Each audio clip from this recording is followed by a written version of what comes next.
Stop that. I hear 'em chat to the noise, move too quick, can't stop for the talking. I hear 'em chat with the boys, man's so tough, but man's keep walking. Ladies and gentlemen, welcome to the Gents Me Now podcast. My name is Isaac Butterfield. Bluey is not here today. He is scaffolding yet again. Would have been a great addition. I know. Anyway, he's a fucking pig. Now, John. Hit me. How do you pronounce your last name? It's Jon-Bernard Kairouz. Kairouz. Yeah, so phonetic Kairouz. So where does that come from? It's Lebanese. Yeah. It's Lebanese, so it's Arabic. There's been multiple variations of spelling that's made its way down to Australia. But yeah, Kairouz, Lebanese. Mate, how you going? Yeah, good, mate. Thanks for coming up. You said before it was a bit weird being on the podcast. No, I mean, it's in a good way. In a good way, because I've been watching you for so long and I've seen people that I like, content creators, comedians, come on and see you and have a good chat, have a good yarn. So I'm excited to be here because it's pretty funny that I get to sit across from you. So It's great to be here, brother. Yeah. Thank you very much. Now let's talk how you sort of come about the content sphere.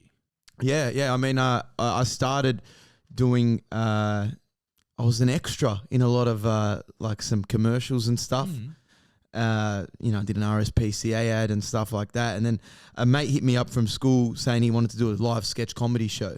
It's called The Forecast. Okay. And we did a couple of shows in Surrey Hills and Chippendale. And The Forecast, it was like news before it happens. And it was sketch comedy. We were doing them live. But then COVID happened. So we were doing, we went from doing a live show to doing a web series on YouTube. And I was kind of writing for it, giving my 2 cents, acting in it. I was playing like an in-the-field reporter that was very taking things overly serious or coming up with really like funny in-the-field stuff. And we started to put those out on TikTok and Facebook and stuff like that. And my stuff kind of got received really well. So I just made my own page on TikTok and started posting on Instagram and slowly built it up. And then, I was building the Instagram up a little bit. And then obviously I did the COVID numbers. So a lot. I was saying to people the other day, I was trying to explain you as the COVID number guy. Yeah. And then people are like, oh no, I don't remember that. But then I show them your face, and like, oh, I've seen his other stuff. Yeah. So let's talk about the COVID numbers. So we were deep in the middle of the pandemic, Mm-hmm. and it was at that point where they were having the daily press conferences and releasing. Was this like at the start of those press conferences, like early on with these? Nah, started? I tell you, they would have been going on for a bit, and then I think it was about late July last year, where we were in a pretty like significant lockdown. And that's when it kind of kicked off and went on that week run of predicting the COVID case numbers. So you were predicting the numbers prior to, there was the day before? Yeah, so I would put it out the night before and then they would announce them in the morning. That's hilarious. Yeah. So for those of you not following, every day they'd come out with how many people had COVID that day in New South Wales. Mm-hmm. And the night before, John would put up on his TikTok how many people would have it. And they were right every day. Yeah, I wouldn't just put it out. I was accurately predict it through the Kairouz probability theorem that we coined. And I think it kind of got to Gladdy and New South Wales Health at the time. They weren't very pleased with it, but it made for good fun and good television. Yeah, it did. And people were freaking out too. They were like, how does this prick fucking know? So what was going on, or it was just the formula? It was really just the formula. I mean, I still get to this day people coming up to me, how'd you do it? How'd you do it? We maintain, my brothers and I. It was just maths. The brothers have got it. It's all on lockdown. There's no secrets here. Well, I'll ask that question when the cameras are off again. But yeah, people were freaking out because they're like, oh my God, because this is such a serious thing, and the government must have control, and all of a sudden they don't.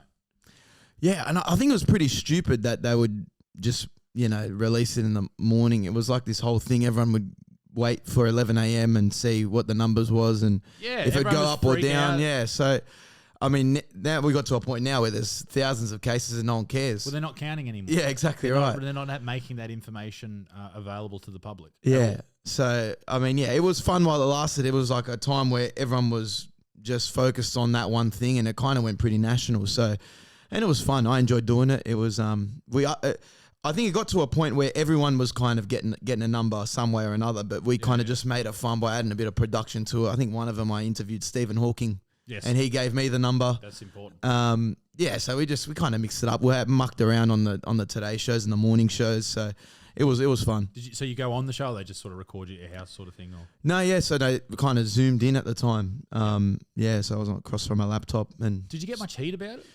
No, I think this is what happened. I was the most loved person at the time for taking the piss. Yep. And like, oh, how's he doing it? How's he doing it? And everyone was visiting the page and stuff. And then literally it was like 5 days and then going into the weekend that Sydney had one of their first lockdown protests. Right. And I've attended that. Yes. And then that's when I've just tables have turned, media just pumping me. I was getting all these DMs and people for going to that protest. And, well, not everyone's cup of tea. I probably, I've had to go to court and all that for that. But So what was the protest for? Anti-lockdown? It was the first ever lockdown one, and probably one of the most attended ones. But yeah, I had like family members go, friends that were going, and I didn't think that was that notable or like, because it was just literally coming off the back of that week where got the most exposure ever, and I rocked up to it. And, people come and taking photos. Someone handed me a mic at the end and whatever happened. But I think everyone's kind of very much over it. But yeah, that's when I started to receive heaps of backlash. Someone handed you a mic? Yeah, so... And because there's the photos of you like up there sort of addressing the protest. Yeah. So we walked all the way to Town Hall and I was still waiting a court decision on it. So what are you charged with? I got 2 charges that I pled guilty to, which were the COVID charges, being outside of your house and gathering with more than 2 people. Very serious charges. Very serious charges. Aren't a lot of those being dropped? In Melbourne, in other states, they're not in the public interest, so they're being dropped. Wales is holding on to them. I'm still they're going after me. But good on them. One of the major ones is a criminal offence, and it's inciting crime. Gotcha. Right, so carries a maximum penalty of 2 years in prison. Not that I'll get that, even though I'm Lebanese, I'm a first-time offender. I think they should lock you up. I think they should lock you up because of your heritage. Yeah, but I mean, to keep pursuing that is pretty stupid. But yeah, I'm still waiting. So we had the court hearing, I think, a couple months ago, and October 10th, I'll get a decision on whether I'm guilty or not guilty of inciting a crime. And pretty much what happened was, I was there. And, people were recognizing me because I just done all the morning shows and I was, talked about that whole week. People coming up, taking photos. We get to the end at Town Hall and I'm there floating around. I was there doing content. I was interviewing some of the protesters. I was doing like a protest tour because that's some of the stuff that I do on TikTok and Instagram. And then there's a guy with a megaphone there. And a couple of my mates are there and they're going, go up and say something, go up. This guy hands me the microphone. I've jumped onto the steps and I just kind of made up something on the spot. I was predicting the numbers, so I just go, I'm predicting there's over 50,000 people there. Yep. You know what I mean? So it's something along those lines. And they went nuts. It was funny. And I referred to myself as the People's Premier, which I was doing the whole week, So I thought it was just a little like a bit, right? But New South Wales Police think otherwise, and I've apparently incited some crime. So you go to the protest, you do your thing, go home with all your content. Do you get approached by police on the day, or is it what happens? No, it was there was heaps of police there. No one came up to me, said anything. It was the following day, the Sunday. Obviously, everything kind of kicked up online. A lot of the backlash was getting messages. Following started to go down dramatically as well. Really? Yeah. Because I because had you're such a an mass anti-vaxxer now. following. I was getting hit with every label under the sun. Yep. And so police came to the house that day, detectives with cameras. There was like a setup with Channel 7 cameras. They were there ready to go. Isn't that weird when the media and police turn up? Yeah, simultaneous. It's like, strike force. Hang on, what's going on here? Yeah. So do you live at home with your family? Yeah. Fuck.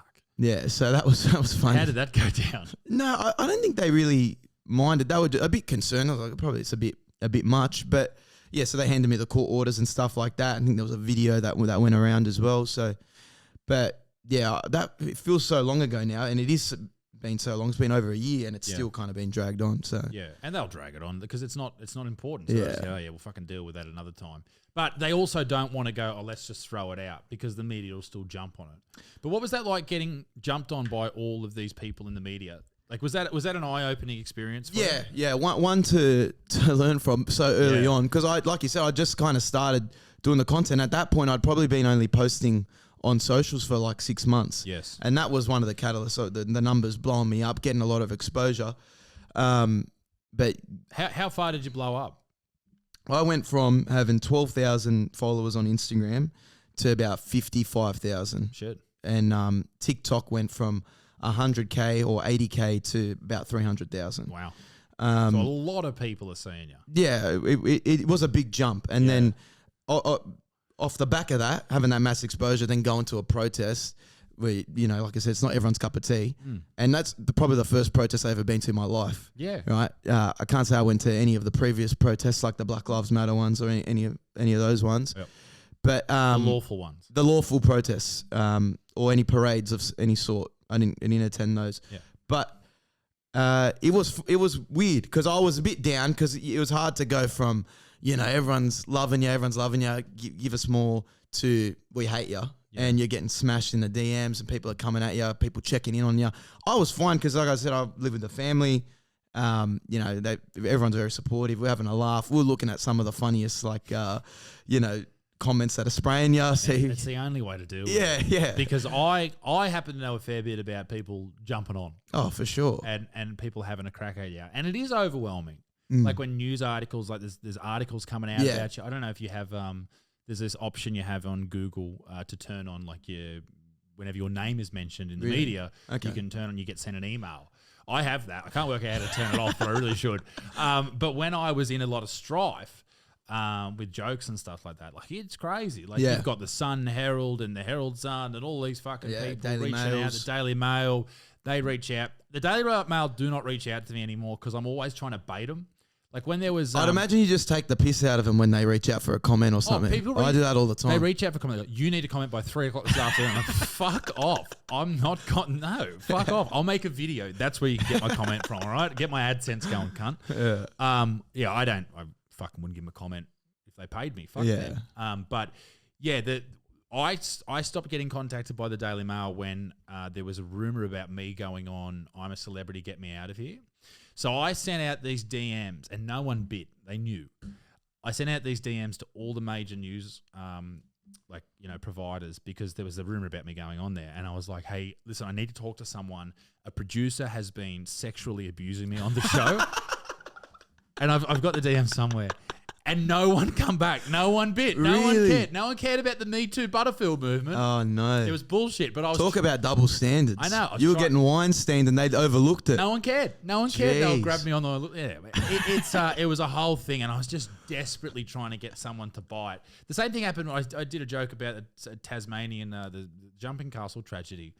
And the media started talking about it. And then I started talking about it, trying to drum them up. And then they stopped because they were like, "No, this cunt wants them to talk about him." So it's a positive thing. Yeah, I know you saw your numbers go down, but over the long term, that's what you want. You want people to be. Yeah, I think I learned that. Because, like I said, it was probably the first time I ever experienced something like that. And like I said, got a good family. We were having a laugh. Picked the funniest comments. We did like a little mean tweet segment. Yeah. I probably didn't post for like a day or two, and then I just kept rolling out stuff. But then I ended up getting COVID in that September. Got it pretty badly. So ended up in hospital. Just that Delta kind of, that strain, it kind of hit me pretty bad. Doctors reckon I probably had some form of like pneumonia. Right. And so when you're that crook that you need to go to hospital, is there a part of you going, I can't. Oh, in the back of my mind, I'm thinking, I just know it's hit me hard. But like it ended up hitting everyone. Some people shrugged it off. Some people didn't. You know what I mean? And like, yeah, I mean, no one really knows what my kind of health conditions are or anything like that as well. And same with anyone in my family, that because we kind of copped it a bit. And then that was when another wave came. It was like you were getting, I hope you die, like shit like that, which is like that was another one. But probably having that one beforehand of the backlash, this one was a bit easier. And now I don't really care at all. Like you said, any kind of mention is a good one. And every opportunity I get to take the piss, I will. Like coming out of court the other time facing those COVID charges, you know, I just came out and addressed the media. Look, as the People's Premier, the matter's still before the court. There'll be no further comment. You know, like it's just I don't really take them too seriously, and it's just all for a laugh, really. What are you going to do in October when the trials? Oh, mate, I've got a whole content plan laid out. I've got, you know, me and my brother are going there as twins. You know, we'll see which ones they jump on. You know, there's a couple other things. I'm bringing my grandmother with me. Like, there's a few things in the pipeline. That's great. You got to really fuck with that. Yeah, 'Cause yeah, I think yeah. that is the main. Like, you should have a whole security detail. Get some of your followers to dress up in the black suits, earpieces, the whole thing. That's a great idea. Lead you out of court. Don't let the media near you. I love that shit. I love that shit. You want to get my comment? Go to my TikTok tonight. Yeah, exactly 6 right. o'clock. I'll be posting. So what happened with the celebrity? Were you legit going to go on? No. No, okay, no. No, But I there saw- were rumors floating around you I saw might. an article. They said, "Oh, this YouTuber has 1 million followers," and I was like, "Oh, well, that's Do you think they would have allowed you? Like, say you got the gig, right? Do you think I there would have wouldn't been have- public backlash to go get him off? I wouldn't have gone on it." Yeah, No. not your cup of tea. No, I like being at home. Yeah. But also, I was approached to go on Survivor. Oh, I reckon you'd kill Survivor. No, I don't want to. No, Because here's the thing, you don't get paid. don't you? Oh, Unless you just you got win the the prize prize money. money. Right. It's like, fuck off. I'm not doing that. I'm not going into the jungle for 8 weeks or whatever it is Yeah. to starve myself if I'm not going to get paid. Fair enough. I wouldn't do that. But I also got hit up recently to go on a show on the ABC. Viewers galore there. A quiz show, right? And they said, yeah. So are you happy to audition? I was like, oh, okay, yeah. I was like, what's the pay? She said, oh no, it's not paid. You're the contestant because you were paired up with a celebrity. I just assumed I was a celebrity. They wanted you as a participant. They wanted me as a participant. Oh, I was jeez. like, fuck off, mate. Are these people that fucking like, I'm not a big deal, but I'm Oh, at least somewhat, I'm mate. at least Jeez. a medium deal. Yeah. Fucking anyway. So I had the shits with that a little bit. Hurt my ego a little bit, but it also it was quite funny. But yeah, so my TikTok, I sort of wasn't into TikTok, and then I sort of am. Mine's disappeared ever since I I did get deleted 3 times, but I also made a video about the Chinese influence over TikTok. Yeah. And then ever since then, I saw that. I've posted about 30 videos, all with 0 views. No. I'll show you. So that's like permabanned almost, but without being banned. Weird, right? So Yeah. I've spoken to them and they say, oh, it's just a technical issue and all that type of shit. But if you scroll down, look at all those fucking videos, all with 0 views. How does that make sense? Well, it's You've got just 526,000 followers. Not one person is saying. one person saw that. So it's a whole thing, and I get it. And these people are just sort of doing their own thing. Because I would get a lot of your podcast clips come up. That's actually what made me kind of jump into like podcasting with my Okay. brother and making clips and podcasting. But like they TikTok's were some great of the for most entertaining ones. Like you with Spanion. I enjoy those. You know what I love mean? those. And in clip form, easy to digest. And people love that on TikTok. I'm be surprised. Like not one of your 500,000 followers is saying any of that. Right, weird. And I've spoken to people in TikTok and they've said, listen, it's out of our hands sort of thing. They're trying to You fix know what it is? apparently, but You know, people that work for TikTok in Australia, they just kick shit up the hill. They don't know what's going on. From my experience with them, they don't get back to me on anything. Right. Like, I've got almost 390,000 followers on there, and a decent Instagram following, and it's just like, what I got to do to get a blue tick. I've got enough publications and stuff like that, but it's just like you speak to their partnerships people, I don't get an email back, or we Apparently got to you go have to- speak to someone in Singapore or the US or that someone, you know what I mean? apparently you have to have 1 million. Okay, Or they don't give a shit about you. really? That's like that's the unspoken. Yeah, not rule that I sort of give a thing. fuck about a blue tick or not, but it's just like, I don't even, you don't get invites to, their TikTok events and You stuff want to like go that. to a TikTok No, event? no, I no. hate people But- that go to events. But just the, Don't go to an event. At least don't take it seriously. yeah, but I just think unless you toe the line with something, because I don't even think I'm that controversial, but I mean, unless you toe the line, you don't get the. But hang on. You're not controversial, but you did talk about COVID and you dare question it. Yeah, that's Like, that's super controversial. exactly. In this Particularly day and the- age. Yeah, particularly in the world of like, the TikTokers and all that type of stuff. Like I've seen a couple of people that I know quite well go down the TikTok rabbit hole and completely change their tune of who they are as a person.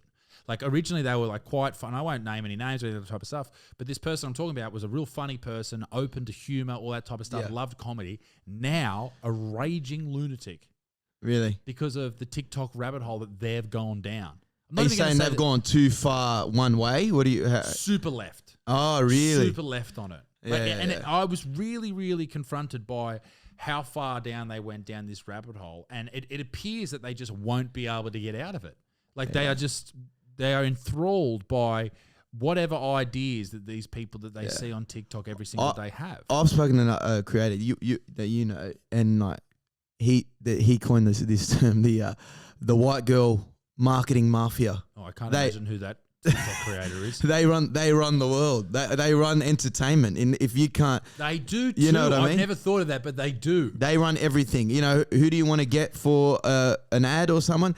Inspired Unemployed, height of comedy. Let's get them. Not knocking Inspired Unemployed. Knock them, fuck them. But you know, it's if you're not in with these people in the marketing teams and in the the media and partnerships team who are all white chicks, right, and who definitely sway to the left side, you know, you're not going to get a gig. I absolutely agree. I mean, I know there's, and I don't know her political agenda, but the lady I work with at YouTube, I got a YouTube rep, lovely person, and we talk a lot about the dogs and family and stuff.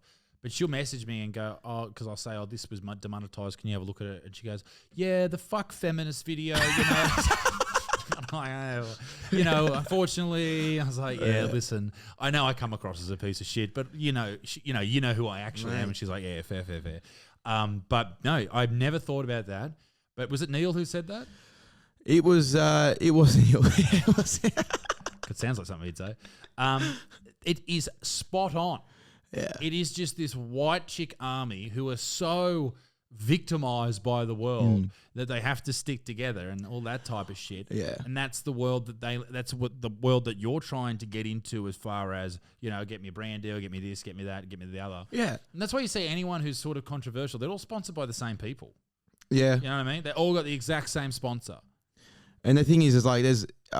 Shout out to manscaped.com. Go to manscaped.com/Butterfield right now to get 2 free gifts, the Shed travel bag and the anti-chafing boxer briefs, and you're going to get 20% off, and you get free international shipping. They got the best stuff in the world. The ultimate package 4.0. You're going to trim your balls. They're on 4 now. 4.0. This is the best one. They've fucking mastered it. I can't wait to get onto 5. It's like the next iPhone. I might line up for it. Nah, don't, because the 4's the best, right? Go over to manscaped.com/Butterfield right now. You're going to get the ultimate package 4.0. I did write down what it was actually called, because I actually do have to do an ad for them. So we may as well do it right fucking now. What's it called? Great segue, mate. The Platinum Package, the ultimate package. That's fucking bullshit, Butterfield. The Platinum Package 4.0 from manscaped.com. The best in the business, ladies and gentlemen. You're going to get the 2-in-1 conditioner and shampoo that I get this fucking beautiful head of hair done. The body wash is gorgeous. I smell like a fucking woodsman. Let me tell you that. You got the other things, the fucking... Have you used the Manscaped trimmer? I have used Manscaped. Unbelievable. It does the job. Doesn't it? It does the job. And you're Lebanese. Exactly hairy man. right. That's what I'm Exactly saying. right. Don't worry about laser. Just go with the Manscaped. Fucking mate, if you're getting lazy, you're wasting your time. Go to manscaped.com/Butterfield. Yeah. Everyone's sponsored by the same person. It's controversial. Yeah, but what I like about you is you kind of carved your own path. You don't need a TV show for exposure. Or you don't need to get a brand deal here and there. It's like you've got your own. You got your YouTube going, your Patreon. But even in saying that, if you wanted to, you know, and it's not like you go out of your way to be overly controversial. If you find something funny, you put it out. And I like to think I try and do the same thing. But it's like you could still get cancelled off these things. Like Steve will do it. You had a video on that the other day. He's canned off that. That's weird. Yeah, like that he got taken down over some, like he didn't blur out the .com bit of a gambling website. Yeah. Like, come on, mate. Like, surely there's enough, like... There's got to be a common sense approach to... critical thinking, or at least some nuance with the rules. Yeah. Boyley, could you get me another beer, mate? Just one of those ultra crisps, please. These are gluten-free. Doesn't give me a headache. You know what? Let's bring the boil in. Yeah, why not? Is that all right, Lord? Can we bring the boil in? This is a bloke I've known since I was... How old was I when I met you? How about you come in, please? This is the great Boyley. Boyley's Beer Reviews. Is that what it's called? Into the microphone. Put your headphones on. Yep. There you go. Yes, sir. Speak into that. Okay. How you going, mate? I'm very well, thank you. Welcome. This is John. Boyley, John, Boyley, John. Mate, you pal. Thanks, mate. Yeah, so I'd say I've probably known... Well, we went to school together Went back in primary school. We've known each other for a long time. Yes. Now, you are a beer connoisseur. Yes. So I wanted to bring you on the show because you've got an Instagram page called The Boozy Boil. I do. And this bloke does the best... I'm going to read one. The best beer reviews that I have ever read. All right? Let me pull one up. I do type them, Okay. yeah. You type them out. Yeah, so basically how I've always done it is I write them in the notes. I just kind of format it with, like I'll do the beer, then I'll do the brewery, where it's all from for people, ABV, which is the alcohol content. Yeah. And then pretty much from there, I'll write down my notes and write it in a way where people can read it and it's a little bit more User friendly. Yeah. And one I've got here, I tried the other day. You actually got me this beer. It is the double pineapple milkshake. Yes. That sounds like a good beer. It was confronting for me, but this is what you've written. This is the Garage Project in Wellington, New Zealand. Yep. ABV, which is the alcohol content, Yep. 6.8%, 2.5 standard drinks. Another stunning beer produced by one of my favorite brewers, Garage Project. This beer is where summer vibes meet a winter style. You sound like you're writing for a domain or something. As a lot of you already know, I love my fruity flavored beers, and this one is just another great one. But while this beer packs a punch of sweet goodness and pineapple and the sourness of life, which I love, I think it's fallen down with a lack of oat cream. Yes. There's a lack of oat cream in the milkshake. Yeah. Unbelievable. Yeah, so it's funny how a lot of all these new like craft beers now are all made. You got like Hope Estate, which is a local beer for us, or a local winery up here in the Hunter Valley. They do some incredibly good sours. They do like a super sour. You love the sour beers, don't you? I don't mind a good sour, yeah. But their super sour that they do, it's called the Sunny Boy Sour, for example. I nearly actually brought it in today, but it's 9% in a 335ml can. Yep. And it's 3 standards. Honestly, I did do the review on that, I think, early last year.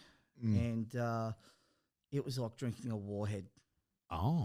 It was that fucking sour. So what have you brought in today? Because I asked you to bring in a beer. I did. What have you got? I brought in 2 beers. Can you break them out? I can. Yep, I'll go grab them. I'll see you in a minute. You sure you want to open the good one, the big one? Don't open that. I'm not opening that one. Nah. So I'll send this way over the edge of that one. Okay.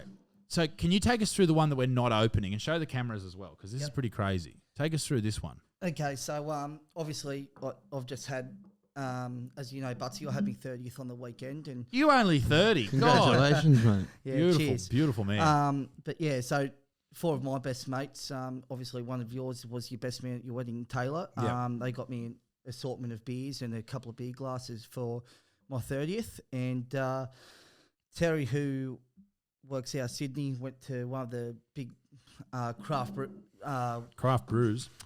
joints. one of the big bottle shops in Sydney. Okay. And they got this beer, which is the most alcoholic beer in the world. It's called Snake's Venom, the world's strongest fortified beer.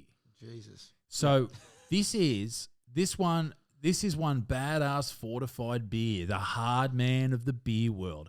67.5%. Yeah, That's high.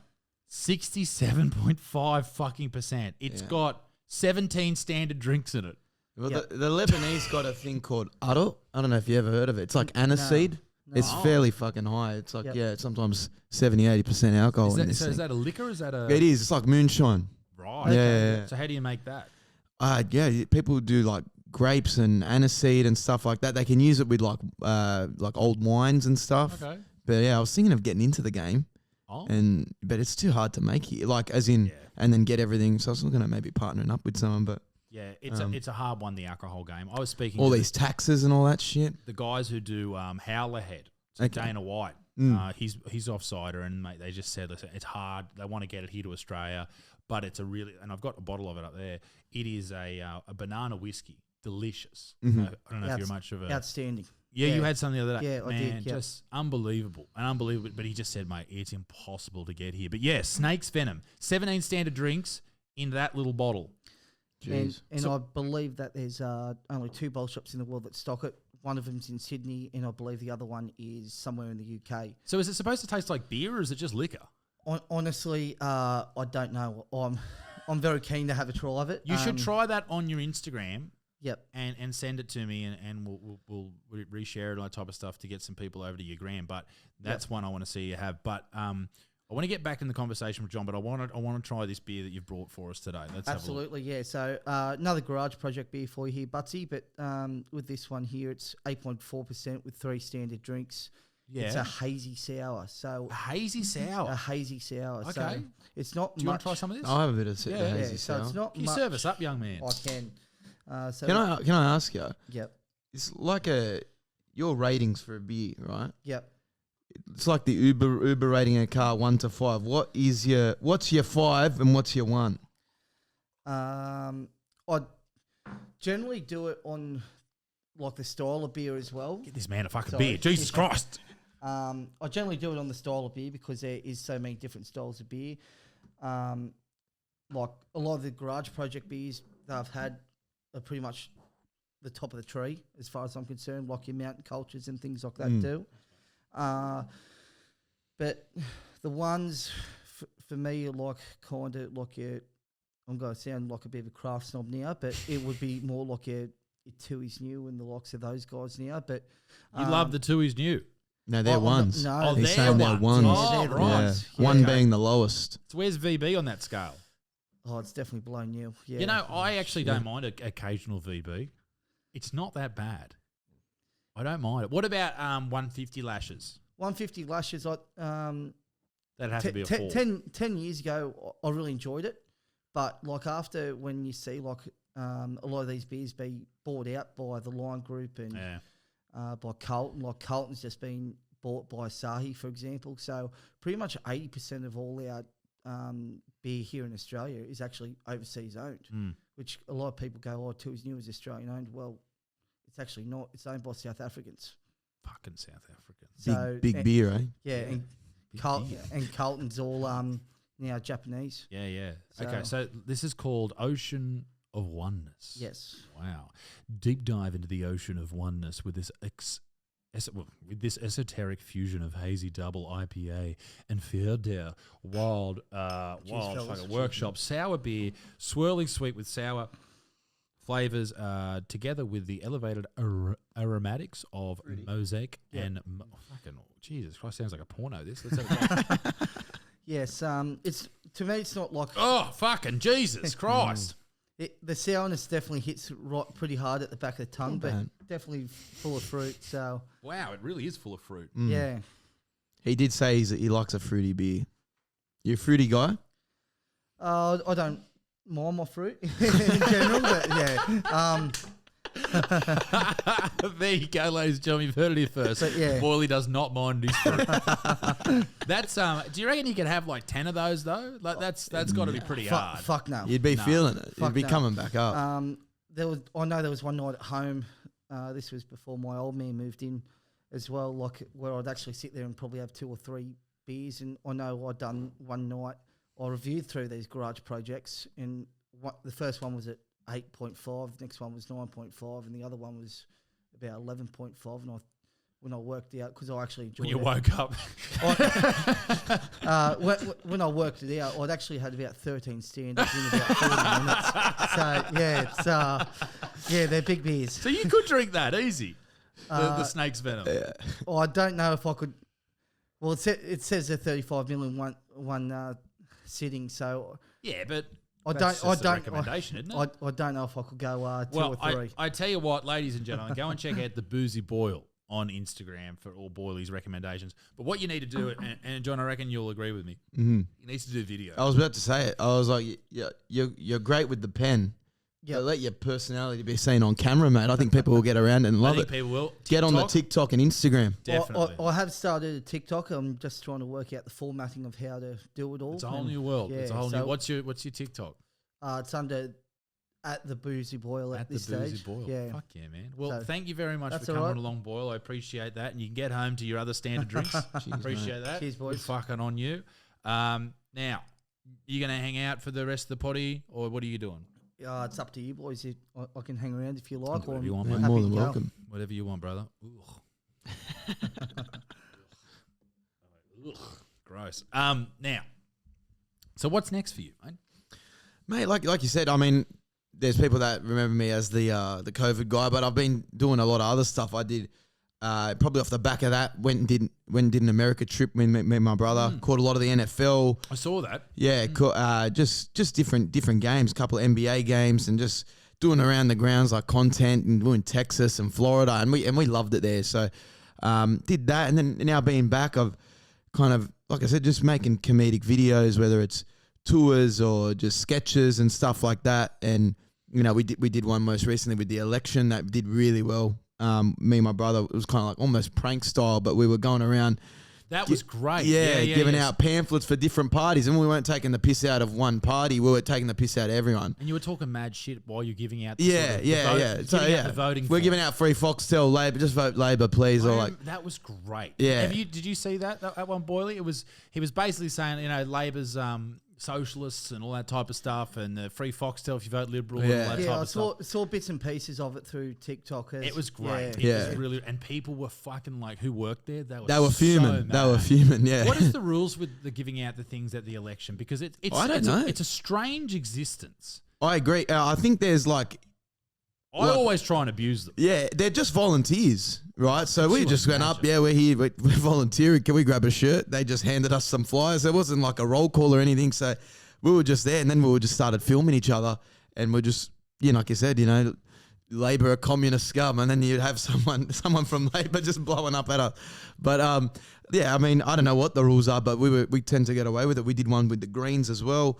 But I mean, like, that's some of the stuff that we've been doing. And then I've been lucky enough, we've been working with budgie smugglers. Oh, really? Doing some funny stuff there. They're good budgie smugglers. Yeah, if you're after fucking Speedos or swimmers for summer, go to budgie smugglers. They are fucking great. They're the best. And they have the best denies too. Yeah. The best designs. Yeah. They do. So yeah, just going to kind of keep at it. End goal, I think, for me, and I know you recently went to America, is to start get over there somehow and start making content over there. Be the Aussie guy that's over there, because I enjoy it a lot more. I feel like you're not walking around on eggshells over there. People are less sensitive.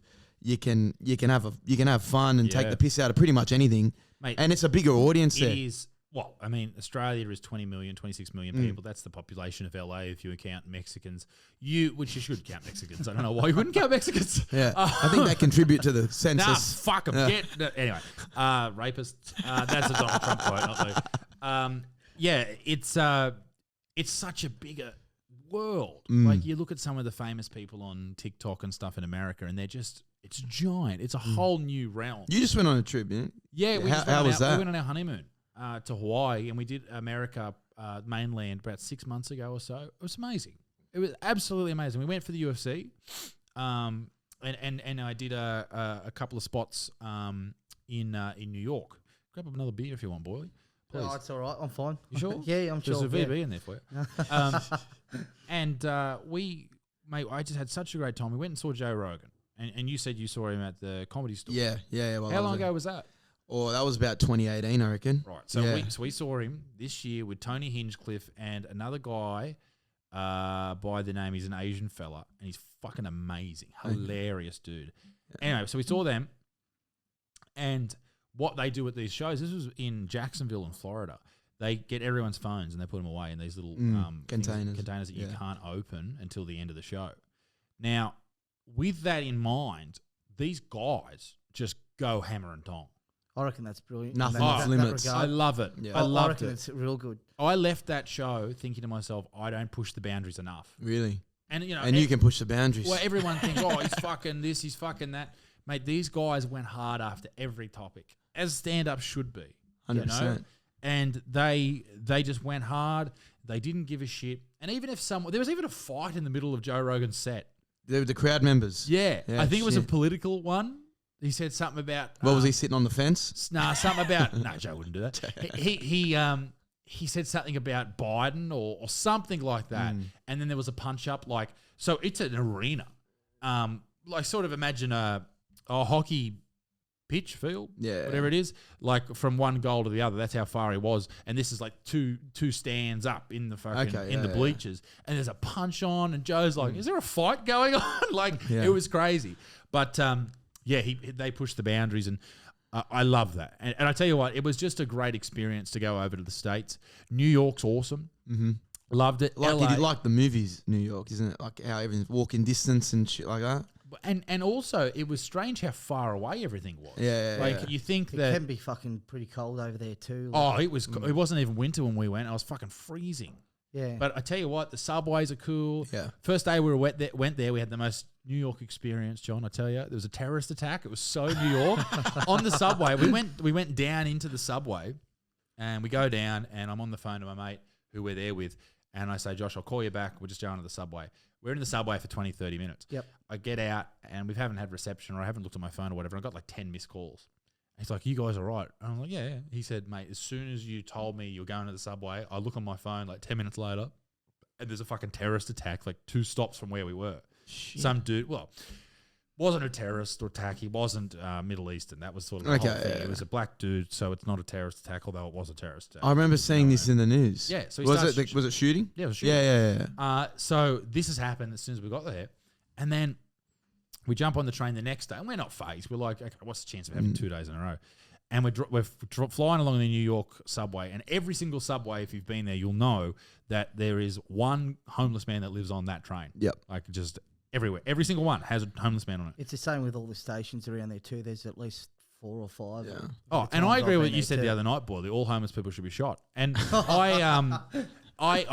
we're driving along, and the lights go out, pitch black, and like we're like, oh fuck, for like 4 or 5 seconds. So You're a curse on the bloody subway. We're a bit worried, and then over the loudspeaker, you know how the conductor can talk to the people.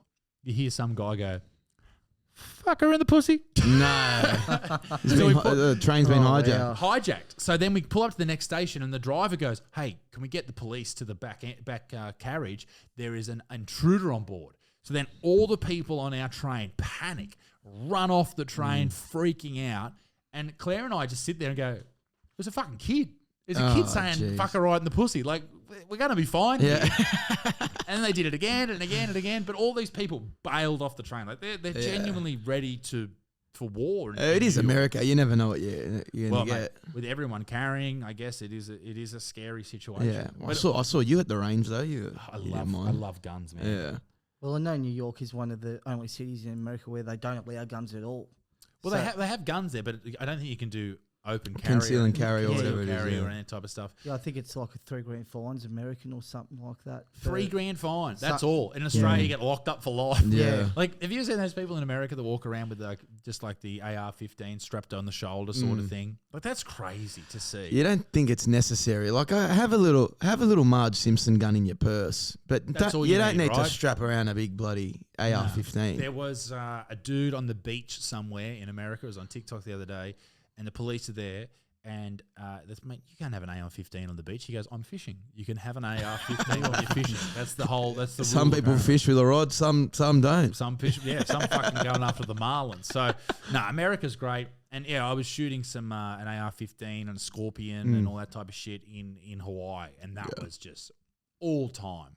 Cost me a fortune. Oh, really? For like, I don't know, I think it was like 10 rounds. You got to do it in per gun. Vegas, man. They pick you up from the hotel, they take you out to the range, and it's not too expensive. Vegas, because it's just like, not that it's a red state, but it's like people go to Vegas and there's ranges and there's Mate, the red states are the best states. Yeah, well, there's less restriction. There's better people too. Like, that's why I love Florida. Oh, Florida was how good is Florida? I went in December into January, and that was like peak COVID. Like here and overseas, right? Yeah. In Florida, it was like they didn't even want to hear about it. Yeah. It was like it's not a thing here. You know what I mean? We turned up in Jacksonville in Florida, and it's a bit of a dodgy area. And our Airbnb was really, really creepy. Like, it was the backwoods of this house, or not backwoods houses sort of thing. And then we got there at night time, and even the Uber driver, who was this giant black dude, he's like, "Are you sure you're supposed to be staying here?" I was like, "Oh fuck, all right." We wake up in the morning, and there's pickup truck, all parked out in front of their houses, all with stickers that say "fuck Joe Biden." I was like, "This is hilarious." And we walk past. It's like a Saturday morning. They're all out smoking, and they're all like, "Hey man, how you doing?" Everyone's nice, polite, happy. Then you go to LA, and everyone hates you. Everyone just hates. I hate LA. I cannot. It's a hole. It's a hole. Yeah, no. Even the attractions are all shit, like Santa Monica Pier and all that. It's Did just you go to the Hollywood Walk of Fame? Yeah, well, it's dirty as shit, and it's like everyone like there's rubbish everywhere. It's just a lot of homeless. I know you hate the homeless, but it's just like Take it easy. Yeah, that's all right. yeah, it's very run down. Yeah, very run down. And I know people travel. They travel into West Hollywood or wherever the Hollywood Walk of Fame is, the Hollywood Hills or whatever it is. West Hollywood's nice. Yeah. They're the gay district, like the nicest part, which is not surprising. They know how to keep a dirty place clean. Yeah. Some would say. That's a good word. I should write that down. And it was nice there. Although we got out of the cab and there was a dude like dancing on a table and there was another dude like trying to like kiss him on his dick. That was different. Well, I've never been like walking down a street, catcalled that much in my life than West Hollywood. I went there initially. I was at 2018 because I did an exchange in America. I went to college there for 6 months in Oregon. So I traveled. We were in LA for a couple of days, and it was the Oscars were on that weekend. So every club was pumping, and they were like, look, you probably won't get in here, so go down to West Hollywood, things will be open. Me not knowing it's the gay area, right? We were just going, let's go have a crack, whatever. Yeah. We're walking down, and I'm getting, people growling at me and stuff like that. And I don't think I'm the best looking bloke, People I was wearing a denim jacket. Beautiful. Which, so, I mean, they probably got some ideas, but I was looking at my mate and going, it's actually a bit of a confidence booster. Like, you'll take it on board. But it doesn't. But the thing is, like, the thing with gay people is, or gay men rather, they're dudes, and they're just ready to fuck. Yeah, ready to go. Yeah, let's go. Well, they do have some of the highest sexual partners. No, I think it's like upwards of like 70. The gays, because the gays. I love saying that. The gays, because that's the term to use. Though LG, they're the G's. No, LGBT. They're the gays. Yeah, we can say the gays. gay. Yeah, absolutely. It's like saying the Jews. Yeah, they're the gays. It is the same thing. Jews, gays, same people. Now, the thing is, like, dudes will fuck anything. They don't give a shit, right?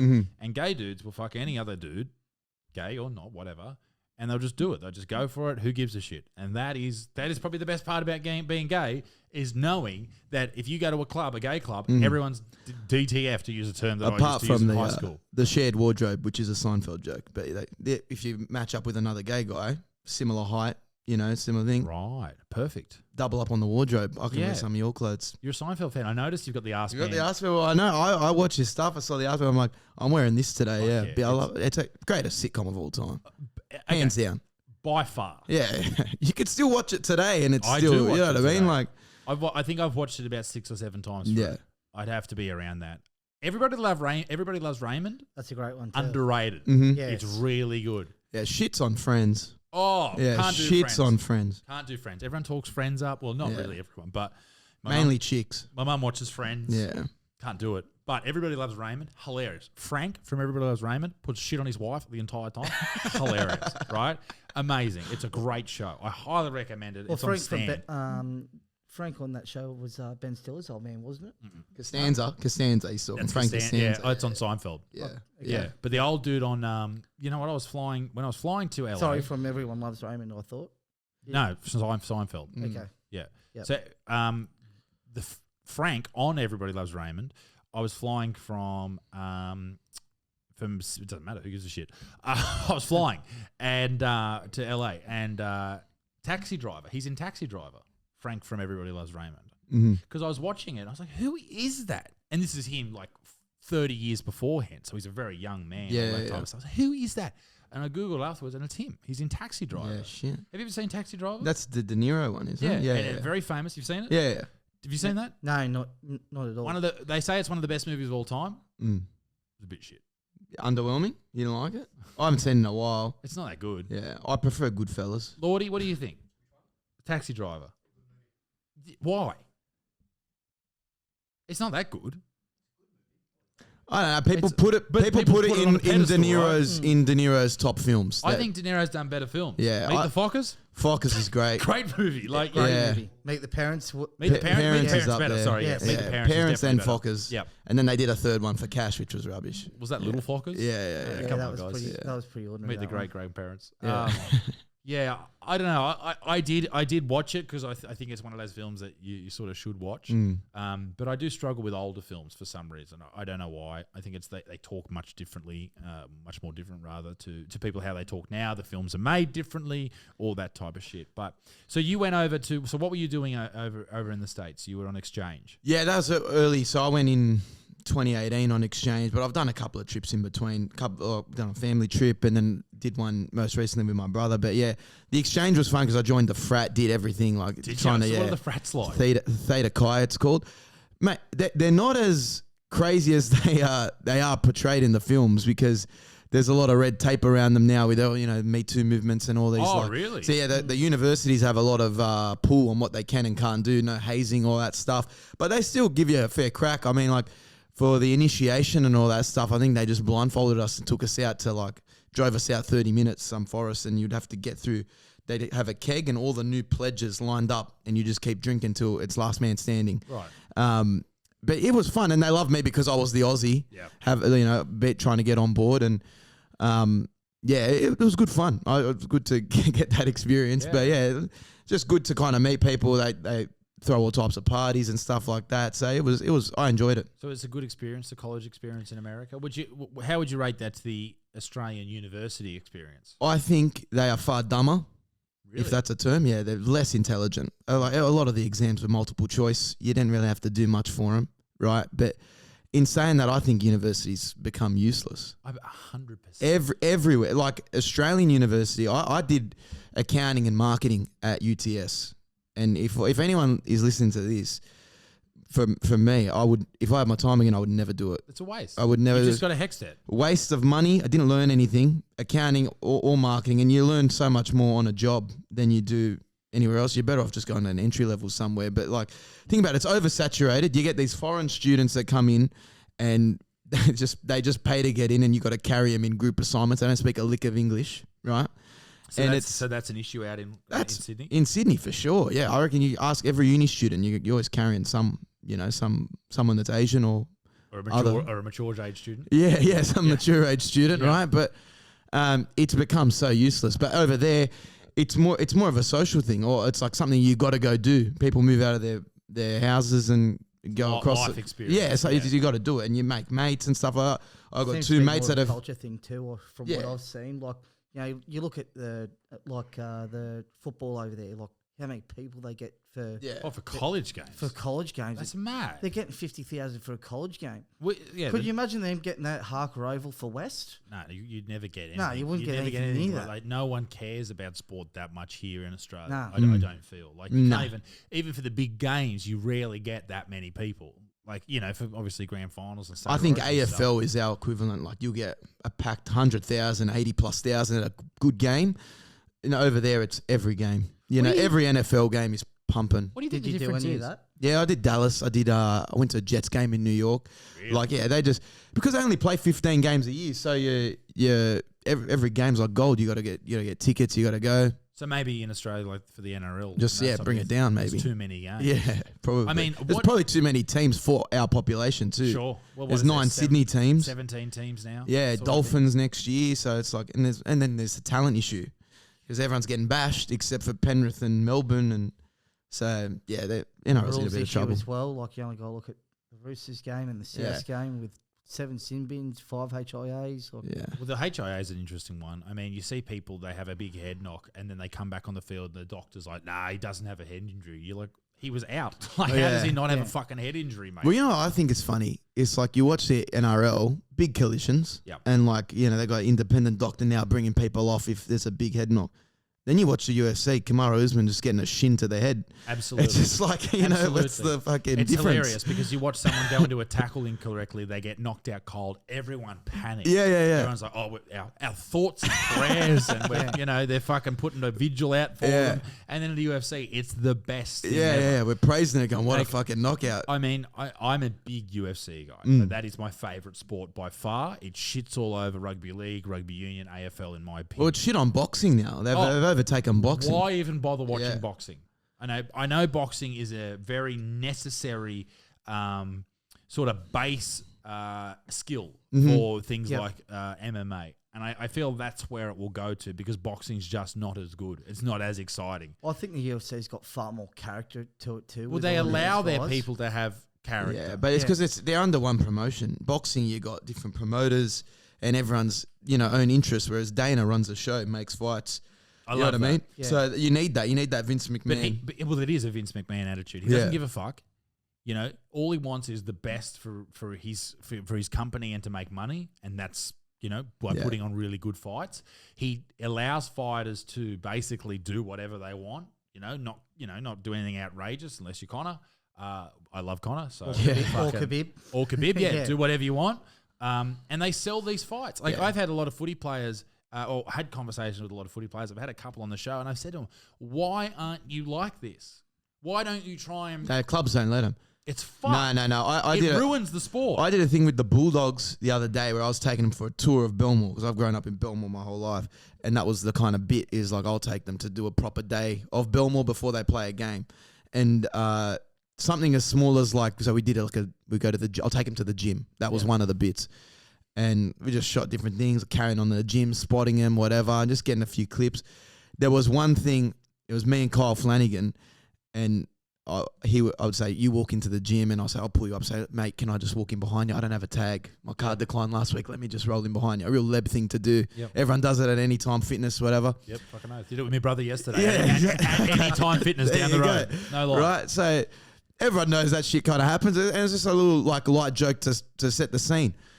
And we sent it off to the Bulldogs, obviously the full video. And they're like, do you mind just taking out that part where Kyle walks you in? We just don't want to be seen in that light of thing. I was like, mate, it's a fucking joke, man. Like, why are you being so pedantic on like little things? That's Clubs are like that. Yeah. Clubs, because you get your Kalen Pongers in your bathrooms and all the scandals and the Mad Mondays, but man, like then you don't allow people to have personalities. Like, Who gives a fuck if Kalen Pong is snorting coke in the bathroom? Good on him. Well, snort it up. You're getting paid $800K a year. If you're not snorting coke, you're a nerd. Well, I've seen half of them in at the Prince do that too. So, Yeah, I fucking are. Of course they fucking are.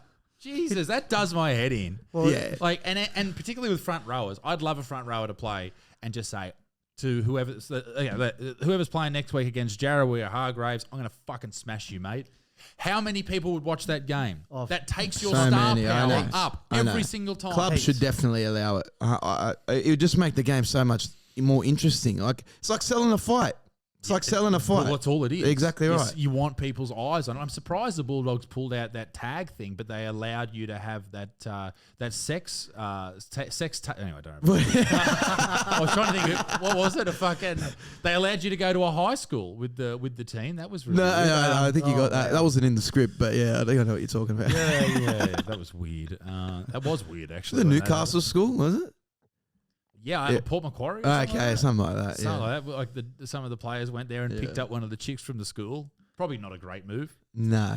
not Dane Till's a part of the coaching staff, Aussie. No. Jesus. I don't know what that's about, but all right, fair enough. No, Dane Till's got caught in a very lewd act, very similar. Okay. Yeah.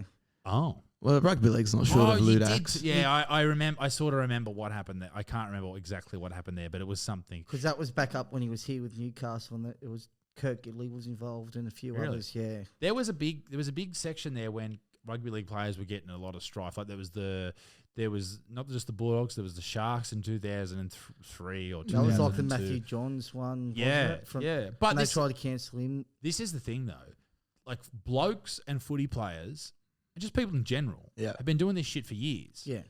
Like, okay, if it's non-consensual sex, not cool, right? Yeah. We can all agree on that. Bit weird if I was like, I was staunch pro that. Like, hey, it's I'm all for non-consensual, bring it up. non-consensual. That's You're what the gonna get show's all clipped. about. Like, that's not cool. But if they're just rooting around, if they're just fucking Yeah. snorting, who gives a shit? Who cares? Like, genuinely, you're watching people run into each other and get brain damage, and you're worried about them snorting coke because you're worried about their health, and fuck off. I think it's a big thing because the media want like that they got to write stories. That's all it comes down to. It's like you see, there's probably Melbourne Storm players, having a crack off the field, but they don't get too much notice because it's a big AFL town. Like, and Yeah. it goes under the radar. Sydney, you're jumping on anything, whether it's a WhatsApp video or fucking anything There's like that. too much respect for journalists. Way Too too much much. respect. Yeah. And let's talk about that in the sealed section, all right, ladies and gentlemen, because we've hit an hour on the show. And as you know, when the hour hits, we go straight to Patreon, ladies and gentlemen. If you want to watch the rest of this podcast, head over to Patreon. From $1 a month, you can watch the live version of this once Lordy fixes it. Yeah. And you also get access to all the clips before they go up on YouTube. You get access to absolutely everything from $1 a month. So go and get that. And the sealed section, which is not available anywhere else. Go and check out Isaac Butterfield on Patreon. But for now, go and check out these fine gentlemen, the Boozy Boyle and John. I cannot pronounce the fucking last name. Jon-Bernard Kairouz. Just Kairouz. Jon-Bernard K. Kairouz. Yeah. Can I call you Kairouz? Yeah, call me Kairouz. What's your nickname? Nickname? I get JB. My parents will call me Bernard because it's the middle name, named after the grandfather. But Beautiful. I get JB, but yeah, Kairouz. My brother gets Kairouz. Kairouz. Let's go. Yeah, Let's go. I Let's like go. All right. Goodbye.